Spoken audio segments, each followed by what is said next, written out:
Bismillahirrahmanirrahim. Assalamualaikum warahmatullahi wabarakatuh. Ini ada yang ruwet, ya ruwet sekali ya. Jadi ada artis ya, itu aslinya laki-laki. Kemudian merubah dirinya menjadi perempuan.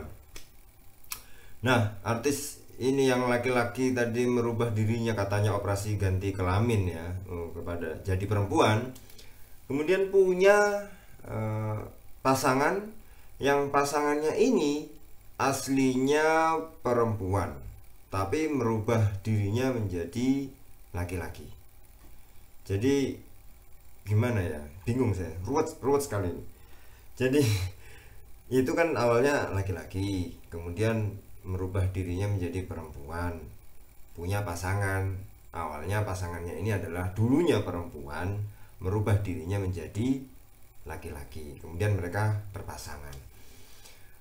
Kok ribet gitu ya, ribet. Jadi nggak masuk di nalar dan logika saya. Kalau memang cocok ya kan nggak usah berubah-berubah, jenis kelaminnya kan nggak usah berubah, tetap ketemunya ya itu juga kan. Kenapa harus yang cowok jadi cewek, kemudian punya pasangan yang pasangannya itu awalnya cewek jadi cowok? Nah, kan ketemu ya kan, kenapa nggak dari awal saja ya, tetap pada jenis kelaminnya yang sejak lahir itu bertemu dengan yang itu, kan sama saja, ketemunya orangnya itu juga. Tapi kenapa harus kemudian dirubah jenis kelaminnya itu kan, kalau ujung-ujungnya ketemunya itu juga ya kan ya. Kalau yang cowok aslinya cowok ya ketemu yang cewek aslinya cewek, kan sudah selesai. Tapi ya itulah ruwet, itu ruwet ya, ruwet. Nah maka ini menjadi perbincangan akhir-akhir ini, dan kita tahu bahwa apa yang terungkap ternyata dengan kejadian ini banyak yang terungkap gitu loh. Kalau memang yang artis yang cowok ini jadi cewek, ini sudah banyak yang tahu kalau dia awalnya cowok ya. Tetapi kemudian ada punya pasangan, yang pasangannya itu kalau kita lihat sekarang bentuknya adalah cowok. Padahal dengan kasus ini ya kemudian diungkap bahwa ternyata dia adalah cewek gitu ya. Jadi ya bingung juga yang nangkap ini mau dimasukkan selnya kemana gitu kan. Apakah ini ya perubahan dan lain sebagainya, kan juga harus pertimbangkan banyak hal. Tetapi kita lihat bagaimana hukumnya operasi ganti kelamin ya dalam syariat Islam. Kalau kita lihat ya, dalam misalnya para ulama Nahdlatul Ulama NU dalam muktamar di Semarang, Jawa Tengah, memutuskan hukum penggantian kelamin ya. Ulama NU bersepakat bahwa mengganti kelamin hukumnya haram. Hukumnya adalah haram sebab termasuk mengubah ciptaan Allah dan mengecoh orang lain ya. Kemudian nanti kita lihat ada dari tafsir Al-Qurtubi ya, juz 2 halaman 1963 mengatakan bahwa sebagai berikut. Abu Ja'far At-Tabari berkata, hadis riwayat Ibnu Mas'ud adalah sebagai dalil tentang ketidakbolehan mengubah apapun yang telah diciptakan Allah Subhanahu wa taala, baik menambah ataupun menguranginya. Menambah tidak boleh, menguranginya juga tidak boleh. Ya, itu ya.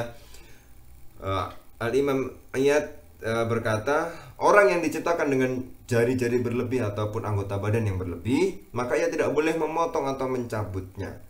Ya, karena yang demikian itu berarti mengubah ciptaan Allah. Kecuali ya, jika yang berlebihan misalnya sejak lahir jarinya tidak 5 tapi lebih, misalnya 6, tapi karena sebab lebih itu malah justru membuat sakit, menyakitkan ya, maka boleh mencabutnya menurut Imam Abu Ja'far dan lainnya. Maka kita melihat harus ada apakah itu sakit atau tidak. Tapi kalau kemudian operasi ganti kelaminnya ini ya karena pengen saja, tidak ada alasan medis lainnya seperti sakit atau yang lainnya seperti tadi, maka hukumnya haram. Ini juga ada dalam fatwa MUI, bahkan sudah ada pada tahun fatwa tersebut pada tahun 1980 ya, pada musyawarah nasional kedua. Dalam fatwanya ditandatangani oleh Profesor Hamka MUI, Majelis Ulama Indonesia, memutuskan bahwa mengubah jenis kelamin dari laki-laki menjadi perempuan atau sebaliknya adalah haram, bertentangan dengan Al-Quran surat An-Nisa ayat 19 dan juga bertentangan dengan jiwa syara atau dengan syariat ya. Nah itulah selain itu juga MUI memutuskan kedudukan jenis kelamin orang yang telah dioperasi alat vitalnya tetap sama dengan sebelum diubah atau dioperasi. Seseorang yang misalnya itu sudah berubah ya tetap dianggap dalam fikih itu adalah, misalnya laki-laki mengubah dirinya menjadi perempuan, maka tetap dihukumi dalam fikih dia adalah seorang laki-laki. Jadi misalnya ada seorang laki-laki menyentuh dia setelah wudhu, wujudnya perempuan tapi aslinya laki-laki ya, sudah diganti alat vitalnya dan dia merubah dirinya menjadi perempuan, itu nggak batal, tidak batal wudhunya karena yang menyentuh laki-laki ya.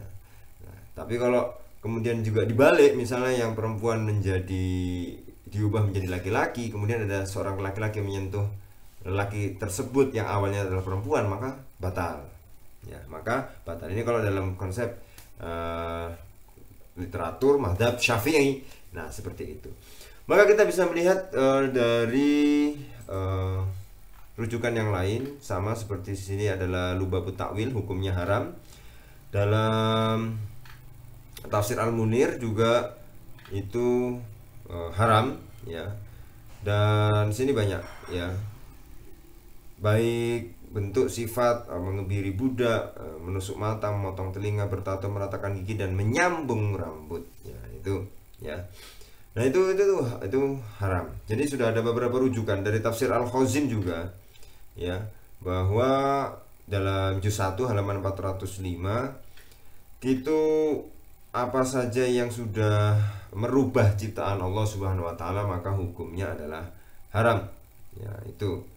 Ya, maka ada dalam riwayat Ibnu Mas'ud ya, yang di dalam juga nanti bahwa meratakan gigi untuk terlihat lebih cantik yang merubah ciptaan Allah itu juga haram ya.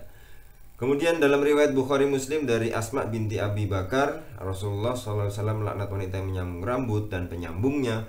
Ada yang mengatakan sambut dengan merubah ciptaan Allah Subhanahu wa taala ya. Itu salah satunya adalah dengan mengebiri ya, dan memotong sebagian telinga, sehingga menurut sebagian ulama hal tersebut hukumnya adalah haram ya. Dan itu kita lihat bahwa menjadi ribet banget ketika ada bagaimana yang tadi saya ceritakan di awal, ada seorang laki-laki yang merubah dirinya menjadi perempuan ya, kemudian mencari pasangan, yang pasangan tersebut ya itu sekarang wujudnya adalah laki-laki tapi padahal itu adalah perempuan. Jadi semakin ruwet sehingga harus mengubah menjadi lawan jenis untuk ketemu seseorang yang juga merubah jadi lawan jenis, kayak seolah-olah berarti bertukar. Padahal ya itu tetap dalam pandangan fikih tetap dihukumi sebagaimana yang dia dilahirkan. Nah, itu ya, dilahirkan. Dalam permasalahan yang lebih luas ya, bahwa kalau itu bawaan dari lahir itu mungkin ada beberapa pengecualian, tetapi kalau memang itu dibuat-buat dan karena sudah di awalnya sudah diciptakan seperti itu kemudian merubah, maka ini masuk adalah kategori haram karena merubah ciptaan Allah Subhanahu wa taala. Jadi kalau kita lihat bahwa apa yang terjadi pada kasus artis ini ya, yang merubah dirinya dari laki-laki menjadi perempuan, itu kemudian baru terungkap sekarang kalau ternyata pasangannya itu adalah dulunya perempuan, sekarang merubah dirinya menjadi laki-laki.